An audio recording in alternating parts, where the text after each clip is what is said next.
Let's see if I go live. As my alarms start going off. Alright, so. As my alarms start going off. Perfect. So I am live. So. Hello everybody. As my alarms start going off. It is Grand Commander here. And I am reading as much of my book as I can get through today. The one that I'm writing. So, without further ado, and because it's been so long, I will start with the last paragraph from the last act.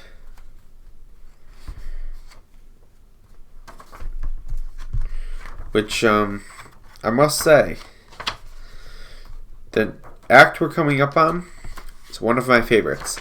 I will probably stop after each scene and explain a little bit more of what's going on. If there's nothing more to add, I will continue on. Alright. So, and of course I'll keep an eye on comments. If you guys have any questions, don't hesitate to leave comments, as I will go back and look at these videos' comments in the future so that I can make videos on those comments. Anyways, let me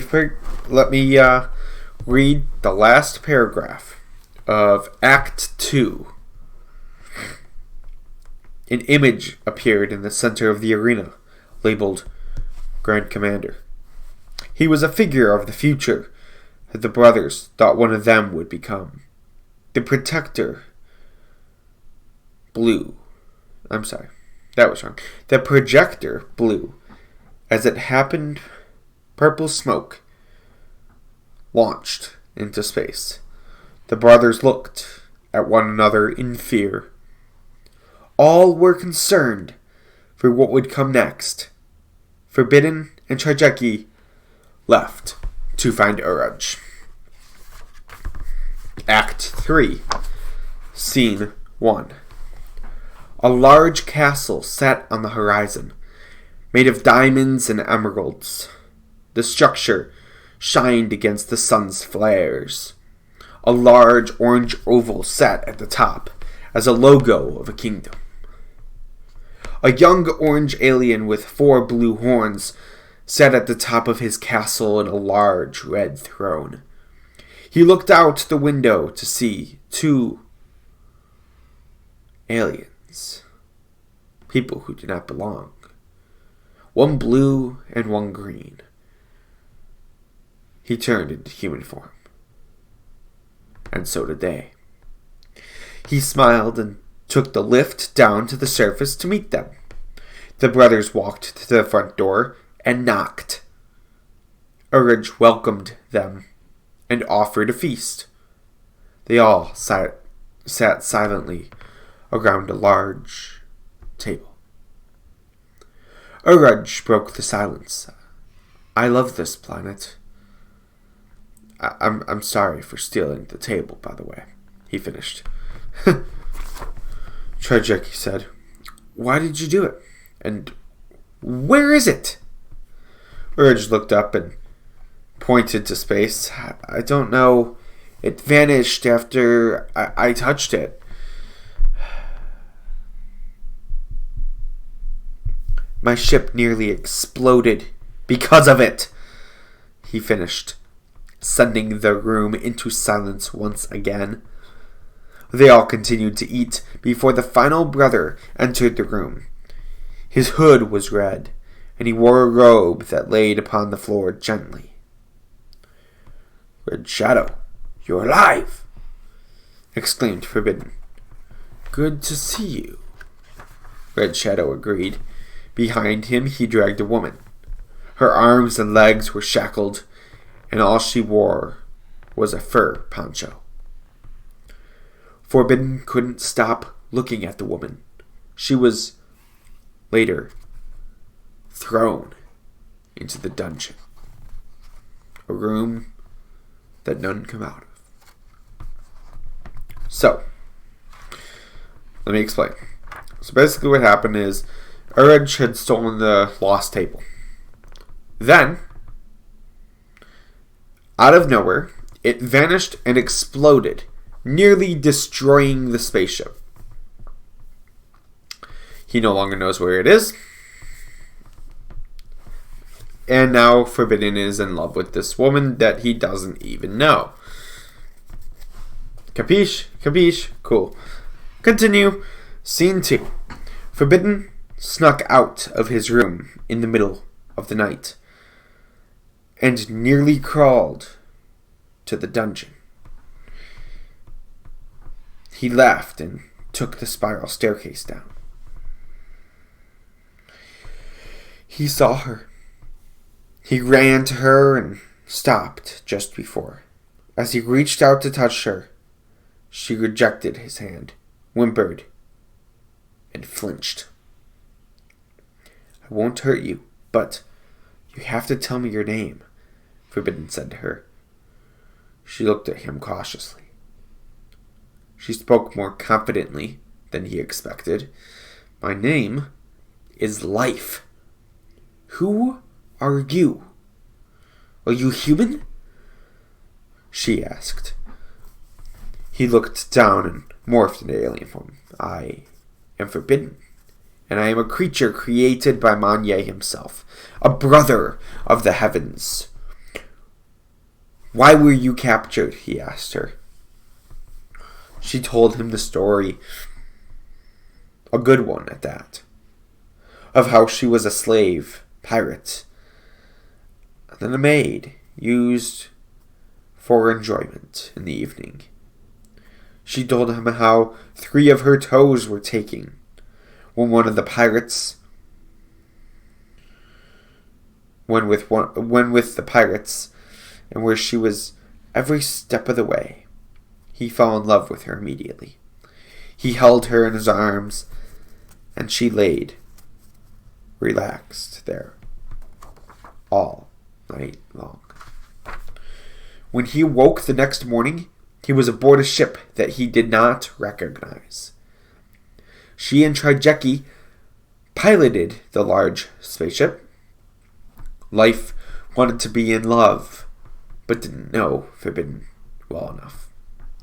She wanted a family badly, and would do anything to find a nice guy. Forbidden walked to her and embraced her.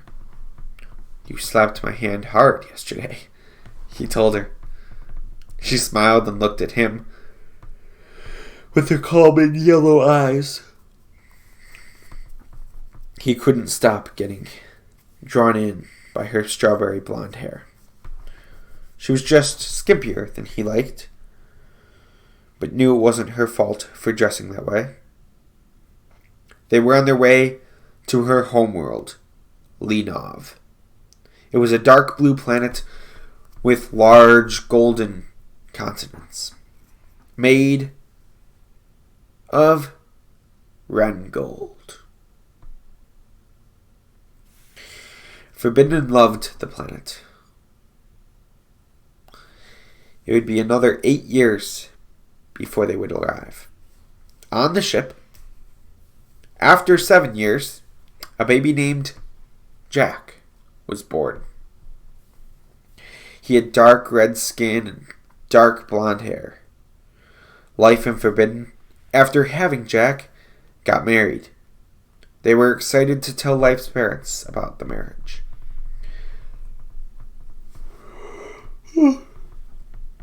Sorry. Yawned. Alright. So, if you didn't catch it, a kid named Jack was born. 2 of them got married. So, we now have the main character introduced. Jack Lativ. And I know what you're thinking. Isn't this the story of Equinox? It is! I promise! We're going to get there. Not everything can start at the beginning. Well, this did start at the beginning. But not everything's beginning is where everything should start. Never mind. That's the same thing. I'm tired. Basically what I mean is I'm going to keep reading and hope you guys understand what I'm saying because it's all English words and I'm hoping you speak English. Otherwise, leave. But then when I said leave, you didn't understand, so you're still here. Why are you listening to me? Leave the channel if you don't speak English. All I speak is English. The only words I know that aren't English are baño, uno, dos, tres. Oh, three's English. That was a weird tangent. Let's get back to reading. Oh boy. Scene 3. They had finally arrived at Lenov. They had landed in the southern plains of the continent at Uneslav. Forbidden ran off with Life, picked her up, and spun her around. "We're here," he said. They ran to her old parents' home. While running, Forbidden turned into alien form, without noticing. Jack followed slowly behind them. Since he was Jubilant, he matures 50 times faster. Of course, once you hit the age of 10, you immediately stop maturing. It's basically like when humans hit 25, 30-ish. Which I know is not 50 times faster. I was exaggerating. I'm sorry.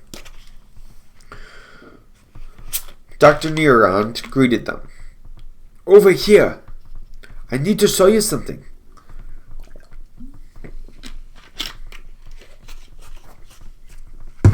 Neurond said to the three.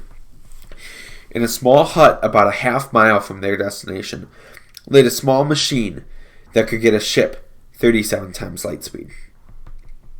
Neurond agreed to install it for the family. As the steel seals a ship, orange in color, passed by. Oh, I get it now. I read it wrong. As the steel sealed, a ship, orange in color, passed by. It was Urge and Red Shadow after Life, their slave girl. Life and Jack went to the door of her parents' house and knocked.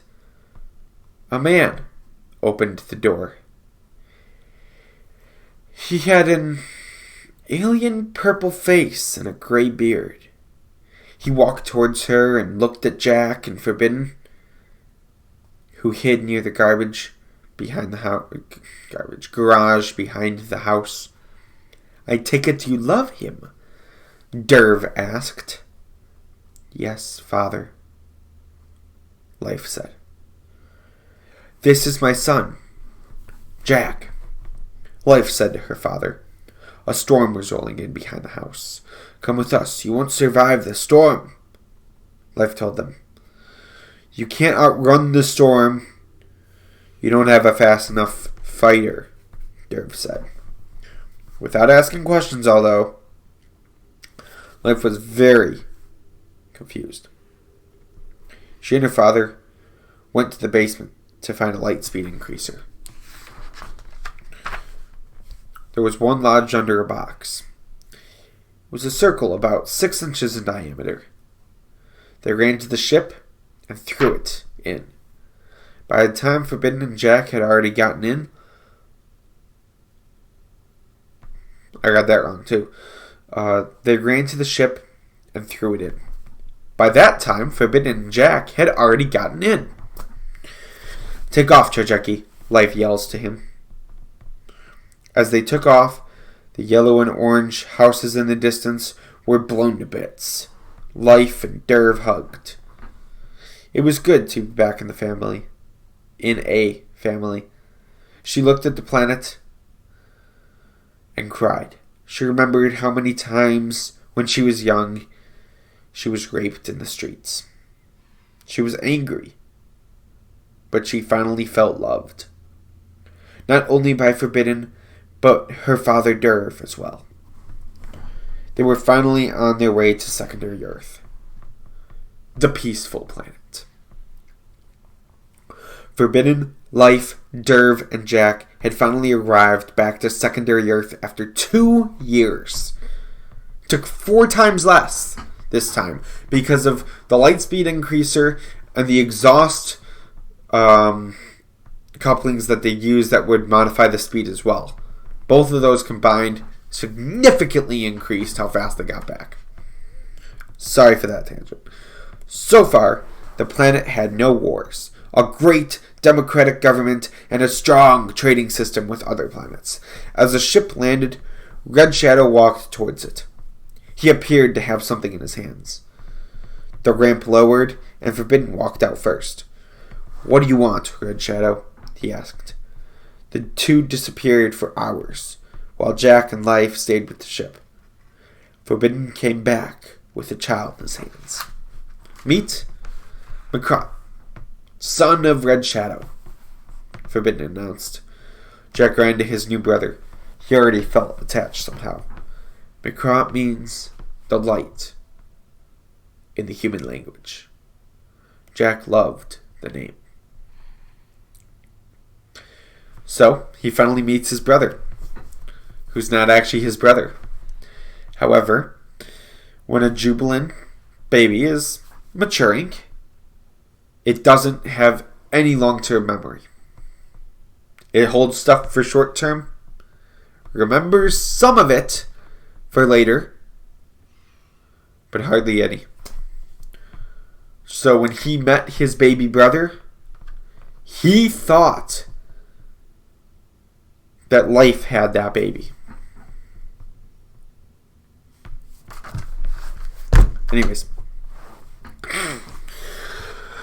Act 4, Scene 1. Forbidden waved goodbye to his family as he boarded a large white space freighter with 3 cylinders hanging from it. The human freighter left, and a tear rolled down his human-like cheek. A war was raging across the universe, and his fleet was needed to stop an Involo and Igliosan army. He was a security operator of the Londonge. The ship was large. It could hold more than 98,000 people. It had 307 turrets. Forbidden and his fleet arrived at a yellow planet with purple mountains. A blockade sat in front of the planet. 7 ships, blue in color, opened fire on the humans. The human ships formed a 3-flank position. Repeating shots from turrets sprayed towards the Igliosan freighters blockading Igli. The Londonge took off up the middle. The main engine blew, and the hull ripped apart. 38 seconds later, the bridge was gone. No one was left. Not even Ash survived. Scene 2. Life was alerted later the next day.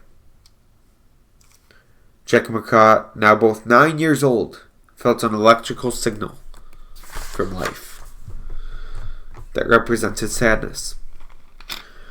The kids needed an adventure, so they got on their speeders and drove off. A truck passed the children. It was an army vehicle. "If there's no war, then what's going on?" Jack asked. "I don't know." We should go back home now," Macrot said. Life was still crying as the brothers had returned home. It has been 3 days straight of crying. And that, my friends, is the end of Season 0. And I know everything's really sped up. Of course, when I write this, not handwritten, I will add detail. A lot of it. Because I severely think it's missing and I don't have enough dialogue to propel the scenes. This book is going to be huge. I may have to make a book for each season. Well, I may do Season 0 and Season 1 in the same. Because I may just keep Season 0 as this. Just because it's got to be really short and concise. You do not want a long Season 0. It's total boringness to me. And I wrote it. So. But, hope you guys enjoyed Season 0. Let me know in the comments below if you enjoyed Season 0. But, since we're not even at 20 minutes, and I still plan on going for another 30 minutes, buckle in. We have a while to go.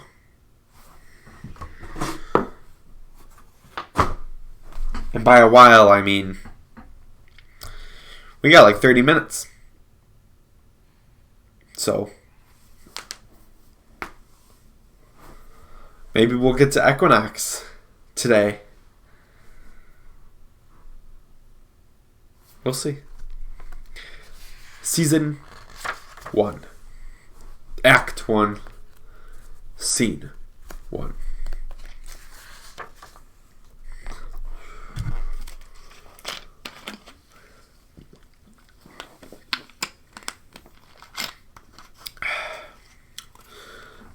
A ship crashed not too far away. It was a human freighter. "McCott!" Jack yelled. "What?" "A ship landed not too far away," Jack said, nudging his brother's shoulder. "Fine, let's go," McCott said. On the way there, 3 government trucks were on the way to the scene. "What's going on?" Jack asked his brother. McCott looked at his brother with fear. "We better head back," he said. Jack looked around. "Which way did we come from?" he asked with fear in his voice. McCott looked around before noticing a tree he had thought he remembered. "This way," he said as he pointed. For 6 days, darkness fell and light rose. One morning, they went through water to get to a house that looked abandoned. They were definitely lost. Every night they built a fire while Jack would scout out a path for them to take the next day. On the 7th day, they heard voices and ran to them. It was a playground. Human children were going crazy and playing tag. The tree line sat behind them. All the brothers had to do was go straight to Allure Drive and turn right in about a mile on Vent Avenue. As they walked up, their dad was sitting on the porch, waiting for them. When they saw him, they ran to him. "Father, you're home!" Jack yelled. "I'm so excited," McCart exclaimed. Forbidden looked at his sons, and at that time, bowed his head. Life ran out to see the boys, and she noticed her husband staring at her. "Dinner's ready." "Nyogo," the sister says. "Dinner's ready," Nyogo, the sister says when she walks outside. Forbidden nods at Life as a code for something. She looks at him and says, "I know, my love." Scene 2. After dinner, the boys went to their rooms to sleep. "Which one does the prophecy say is evil?" Life asks, almost out of nowhere, but referring to the nod from earlier that evening. "What did the wise brother say?" she asked again. Forbidden responds carefully. "Jack has the powers of the Grand Commander. If told of war, he will fight in it and become superior to all of us. So the prophecy says." Forbidden ends calculating the next move in his head. "Tell McCart then?" Life asks. "Yes," Forbidden tells his loving wife.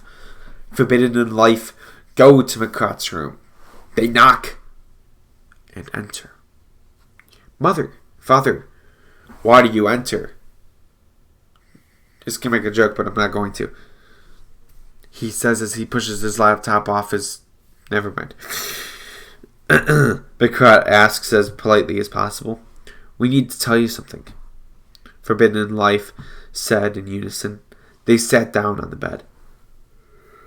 The bed sheets felt as if a sheep gave up its life for them.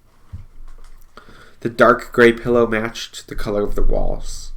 A red light lit up the room and reflected off of everyone's faces. Son, Forbidden states, you can't share any of this with your brother. Is that understood? He finished. Not really a question, more of a command. Yes, father, Bikrat said back to him. There's been a war going on secretly for many centuries. Forbidden starts before getting interrupted. Who is it between? Bikrat asked. It is between Ichliosans and humans, son. I would like to give you this gift. Forbidden picks up a box. Hands it to him. Green in color, with a yellow bow, Bikrat opens the box. A crossbow was in there. Now that you're 12, we think it is time for you to learn to use it. Life pitched in. Thanks for everything, Mom and Dad, Bikrat says.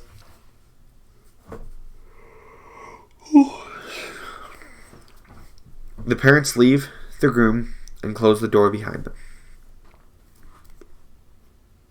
19 years later.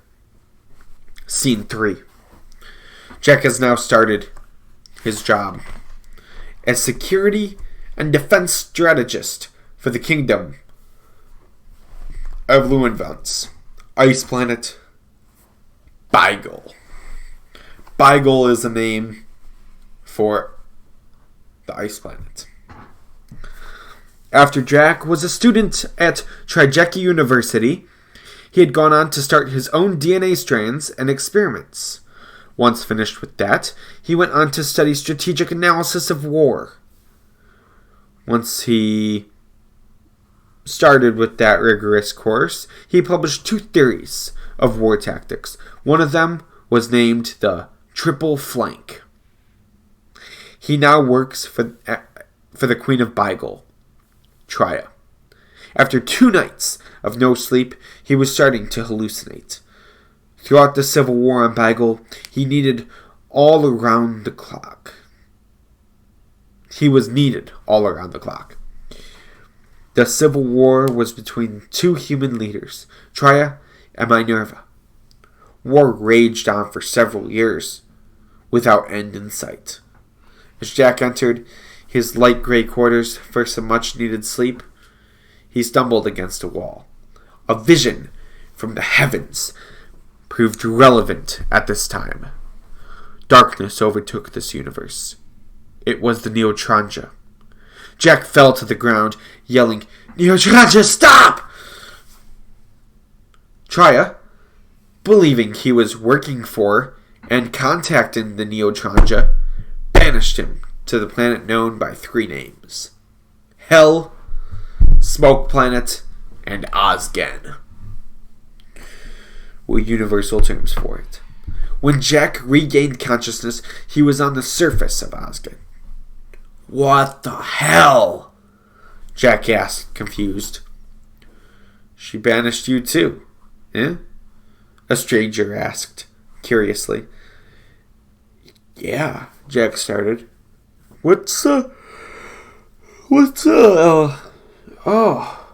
My head.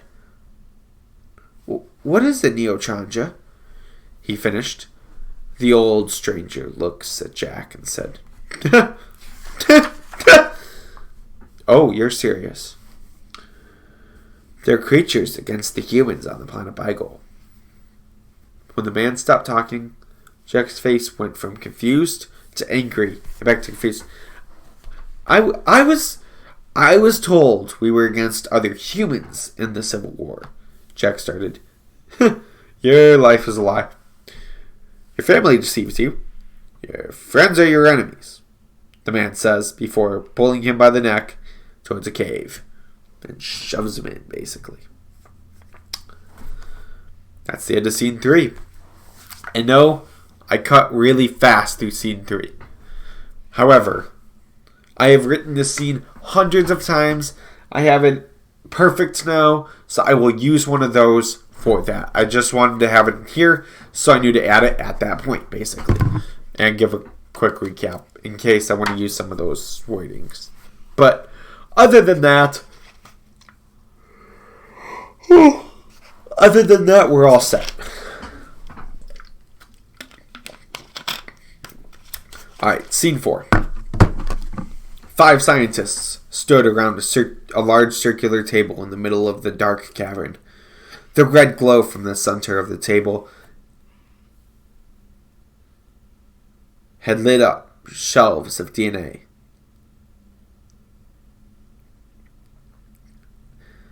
I'm going to have to start over. 5 scientists stood around a large circular table in the middle of the dark cavern. The red glow from the center of the table lit up the shelves of DNA and helped cast shadows on their faces. Jack looked at everyone and asked, "So you're taking the DNA from animals here to create the best versions of all organisms?" In response, the scientist kind of agreed, by nodding his head ever so slightly. A ship sat outside the cave. It was green in color and held the wings like horns on both sides of the ship. Jack realized, while working on a new strand of DNA, he needed an Umbrican so he could use the catalyst in their blood. "Sir, what are you doing?" Mala asked hurriedly and anxiously to know the answers. Time passes. Jack lands on the beautiful world, the largest terrestrial planet in the known universe, expanded further than the eye can see. He walked to a small building right to the left of his ship. An Umbrican stood before him.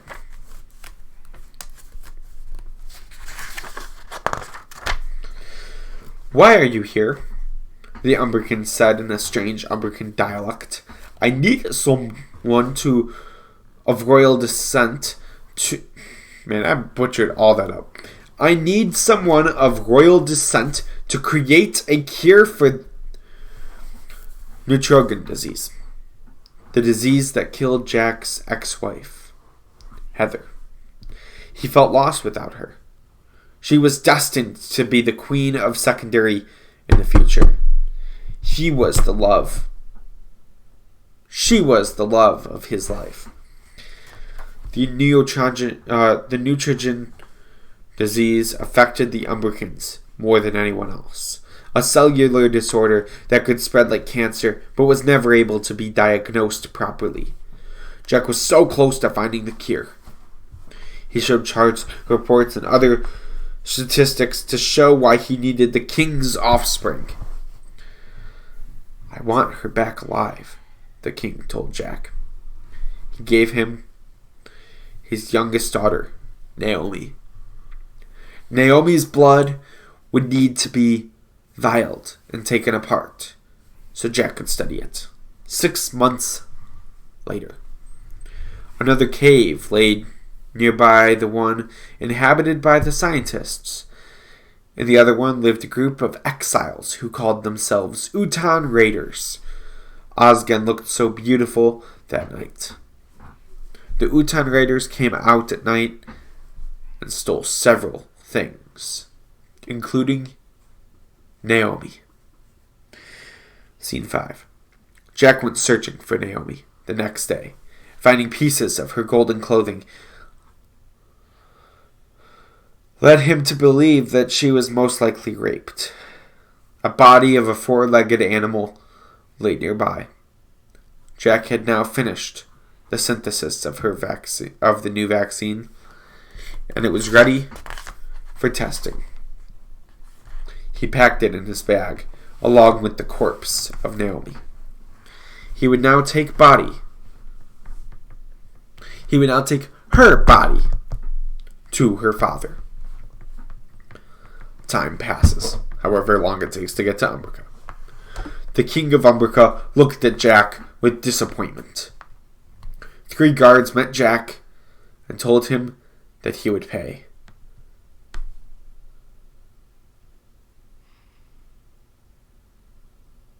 I can't read those words.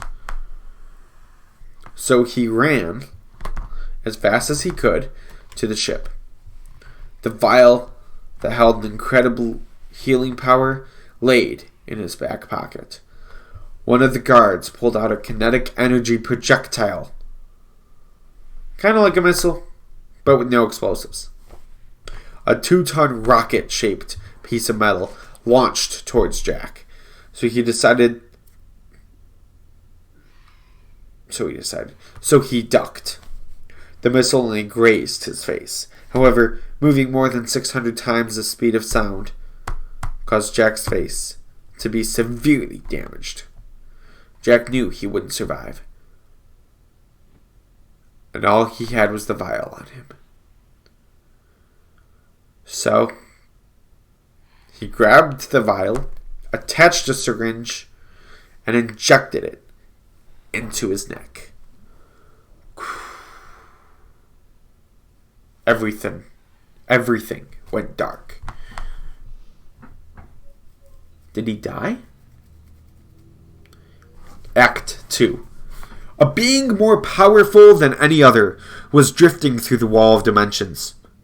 He knew all languages and almost anything about everything.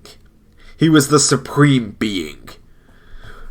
Grand Commander, it's time, a voice told the lizard-headed man. He was close to 14 feet tall and 7 horns attached to the top of his head. He had 3 fingers, 2 on top and 1 beneath.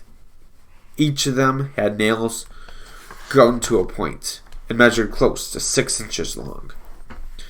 His legs seemed to last forever as he stood up from his long slumber. His 3 toes twitched as he stood on them. I have been summoned? He asked, surprised. Then he disappeared. Again, time passes here, like a lot of time. However, I'm not gonna say that. It's just gonna look like a plot hole. But time does pass here. And only people who watch this video, excuse me, they're the only ones who are ever gonna know. Jack stood up from the ashes and looked at the King of Umbraca. His head rolled back as he grew a lizard-shaped head. Bow to me. The Grand Commander is here, he said in the deepest voice that any living creature could possess. Even though he didn't say it loudly, his voice seemed to echo through the plains of Umbraca. His tail sprouted next. Launch another, the king yelled at his troops. As it rushed towards him, he caught it and snapped it in half. Jack grabbed the guard, picked him up in the air, and broke him in half over his knee. Blood and guts dripped from the 4-legged man. Well, the man who used to have 4 legs. 3 steps to his right was another guard. He quickly slit the man's throat with his metal-like tail. Just a whoosh. He looked at the king. The several noses opened and closed like gills along the side of his reptilian head. I can sense your fear, he said to the man. Nanush Jaddite, said Jack quietly. I am Equinox, the destroyer of worlds. I will... You have 24 hours to evacuate. Once your people are safely in space, I will strip your planet of 20% of your resources. Then you may return. If you fail, and even one single being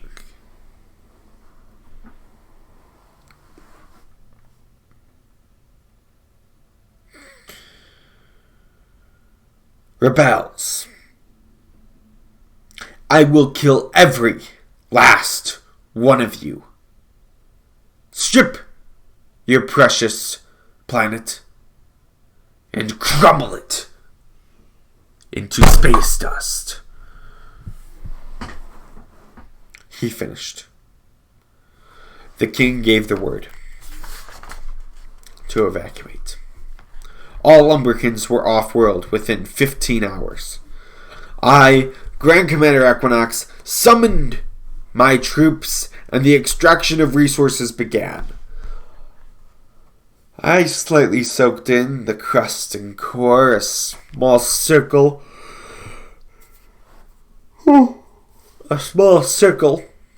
formed around me of a pink horned plant. We had all the metal weakened within 6 hours. And in a few more, we had all we needed. In a total of 29 hours, all Umbricans were back to their daily lives. I would build my fleet from the materials I gathered here. I went back to Osgan. Again, like I said, there was that stretch of time. In that stretch of time, people heard that the Grand Commander got summoned. Which means that he automatically gets ships, automatically gets men. Because, and we'll go into this in future dive-ins, but because he's from the heavens and he is a god, he has his demons/angels with him, and those are the people that are in his army. Literal angels of death. Blue electricity built up around me as I thought of Osgan. I noticed myself disappearing. A portal had built around me. I opened my eyes slowly. Anger seeped into my veins. Mala and the other scientists are dead. I approached calmly before kneeling down beside one of them. Taking another vial from my pocket, I released the liquid into his blood. Again, he would join the living. My reign had just begun. So now he's bringing people back from back from death into life. So if you didn't catch, Jack became Equinox. Equinox was summoned into Jack's body. And that is only by coincidence. And here's how. Jack's vial had a purified DNA strain in it that he took from himself. That mixed with Naomi's blood, because she is of the family. Those two mixed in created the Grand Commander's genome. So when he put it inside of him and a cell reproduced with that genome, he then took Grand Commander and put the brains on top of each other. He became Grand Commander in that moment. He was no longer Jack. That is something very important to keep in mind. He's being controlled by someone else who he does not know how to fight back against yet.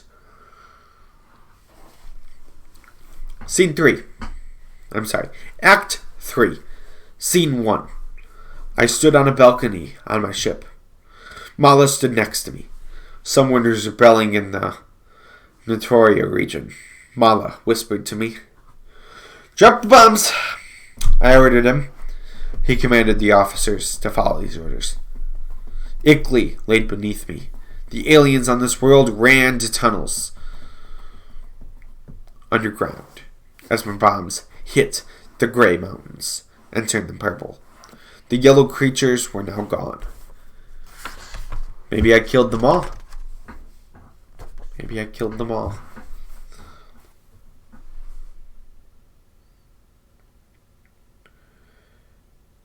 One more thing about that time thing. There was enough time for wars to happen. Okay. I don't know how much to say and how much not to say because I'm going to go through this in way more detail. This is a very difficult act to get through. I arrived to a beautiful brown planet. The ice caps were white and blue and dripped down the planet. Horizontal rings surrounded the world. No life moved. The charred landscape indicated a war that was lost. Corpses lay around the ground. A large castle sat atop the ground. I walked inside. No one was left alive. The drones were in a civil war. The Vedenger tribe, the green ones, hated the Medirnger kingdom because of their blue skin. It looked like no one won. When does someone win a war, though? A sandstorm approached from the west before I left. A sandstorm approached from the west. Before I left, I grabbed the hydral gland located under the drone's right arm. This would give me insight on where the long-lost species went. Time. It is strange. It feels like I created aliens, in quotes, of course, yesterday. It has been 3,000 years. 3,000 years! Yet no one has passed. No time has passed for me. When I was able to pass through time in the Wall of Dimensions. Why can't I read? Was I able to pass through time in the Wall of Dimensions?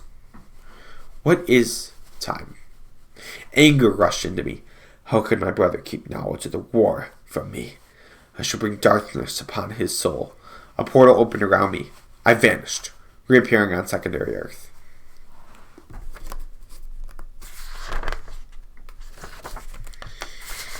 Honestly, I know we're not at an act here, but jeez. We're going to have to stop it there. Guys, it's been a pleasure. However, I can't read any more than that. Because after that, we start getting to some complicated stuff. That's amazing stuff. So, have a wonderful rest of your day. It's 8:32 a.m. for me. I've been up all night. So, yay me. Love you guys. Have a wonderful night. Wonderful day. Whatever it is. Bye now.